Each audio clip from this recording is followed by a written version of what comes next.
অবশ্যই এমন একটা বাংলাদেশ দেখতে চাই যেখানে আসলে প্রতিটি মানুষ হ্যাপি থাকবে, তা প্রতিটি মানুষ সিস্টেমকে ভালোবাসবে। আসলে আমরা আমাদের সিস্টেমকে ভালোবাসতে পারি না, কারণ আমাদের সিস্টেমের মধ্যেই গোলমাল আছে।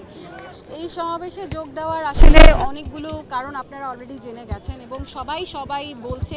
আমি আসলে একটা কথা আমি যতজনকে আসলে বলেছি একটা কথাই বলতে চাই যে আসলে আমরা যারা শিল্পী সমাজে কাজ করি, আমরা যাতে আমাদের মত প্রকাশের স্বাধীনতা পাই, আমাদের সাথে যাতে ওই ব্যাপারটা আবার না ঘটে যে আমরা যা বলতে চাই অন্যায়ের প্রতিবাদ আমরা করতে পারবো না কারো চাপের জন্য কিংবা কারো ভয়ে আমরা আসলে সত্যি কথা বলতে পারবো না, এটা আমরা চাই না।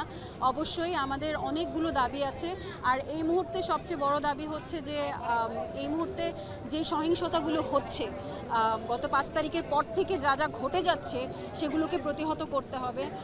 আমি চাই না যে আমার আরেকটা ভাই কিংবা বোন কিংবা বাবা কিংবা মা রাতের বেলা জেগে ডাকাত পাহারা দেয়, এটা আমি চাই না।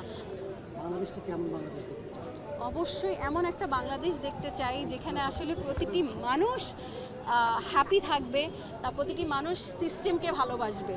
আসলে আমরা আমাদের সিস্টেমকে ভালোবাসতে পারি না, কারণ আমাদের সিস্টেমের মধ্যেই গোলমাল আছে। সেই গোলমালগুলোকে শুধরাতে হবে। যারা ভবিষ্যতে ক্ষমতায় আসবেন শুধু নিজের দলের লোকের কথা চিন্তা করলে হবে না, দেশের প্রতিটা মানুষের কথা চিন্তা করতে হবে। নিজের দলের মানুষকেই আপনি টাকা পয়সা দিয়ে ব্যবসা বাণিজ্য দিয়ে একদম লাঠি উঠিয়ে রাখবেন, আর অন্য দল কিংবা অন্য যারা এদের মতবাদ আছে তাদেরকে আপনারা পিছিয়ে রাখবেন, দমিয়ে রাখবেন, এটা চলবে না। যারাই আসবেন ক্ষমতায় মাথায় রাখতে হবে যে আসলে আমাদের পূর্ববর্তী সরকারের যে পরিণতি হয়েছে সেটা আপনাদের সাথেও হতে পারে। তো সবাইকে সাবধান থেকে এবং ন্যায়ের পথে থেকে সুন্দর সুষ্ঠু খুব সুন্দর একটা বাংলাদেশ গড়তে হবে। সিস্টেমের অবশ্যই যেটা সঠিক সেটার মধ্যেই থাকতে হবে। আসলে আমার প্রতিটা কথা আমি বলে ফেলেছি যে নিজের স্বার্থকে বাদ দিয়ে দেশের স্বার্থ নিয়ে কাজ করতে হবে, দেশের প্রতিটা মানুষের স্বার্থ নিয়ে কাজ করতে হবে, যাতে দেশের কল্যাণ হয়। নিজের স্বার্থ, নিজের দলীয় স্বার্থকে বাদ দিতে হবে। এটা করলেই সিস্টেম শুধরে যাবে আমার মনে হয়।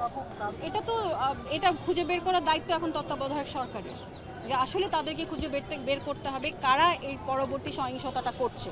এটা আমার জোর দাবি যে যত দ্রুত সম্ভব এদেরকে বের করুন, এদেরকে সাজা দিন, আপনাদেরকে এটা বের করতেই হবে যে এগুলো এখন কে করছে।